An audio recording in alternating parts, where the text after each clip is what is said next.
تو مانتے ہو بات کرو یار ہم اپنی آڈینس سے پوچھیں گے. آپ آڈینس سے ایڈمن پوچھیں صاحب گے پتہ ہے یہ دیکھ لیں ایڈمن صاحب نے نہ لے لے پڑھاواں دا روندی سجنا نو نہ جمعہ پڑھ لو نماز پڑھ لو حج.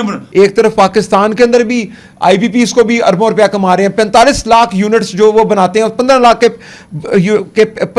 کے پیسے لیتے ہیں, 15 لاکھ یونٹس بنا کے دیتے ہیں. ایڈمن صاحب نے ان کے خلاف بات نہیں کیا, سرمایہ داروں کے خلاف بات نہیں کیا. ان کو جوتے مارو, ان کو جو ہمت ہے ان کو زیرو, ان کو تو ہمیں ان کی مثال دینا جب عوام اپرچونٹی مانگ رہی ہے نا. تو جو بات سنو, یہ جو دودھ میں پانی ملا رہے ہیں یا آج یعنی کہ کتنا بیچارے غریب کو کیا کہہ رہے ہیں, کتنا غریب ہے, کتنا غریب ہے, یعنی کہ جو پاؤڈر سے اور جو کیمیکل سے دودھ بلا رہا ہے اور بچے جو وہ کمپنی جو ڈبے پہ لکھ کر رہی ہے دودھ جیسی غذائیت کے ساتھ جو دودھ نہیں ہے کلیم کر رہی ہے, جو جب بس ڈبے کے ابے کو آپ اپنا ابا مانتے ہیں تو وہ ہم نہیں مانتے. تو مانتے ہو بات کرو یار ہم اپنی آڈینس سے پوچھیں گے. آپ آڈینس سے ایڈمن پوچھیں صاحب گے پتہ ہے یہ دیکھ لیں ایڈمن صاحب نہ لے لے پڑھاواں دا روندی سجنا نو نہ جمعہ پڑھ لو نماز پڑھ لو حج.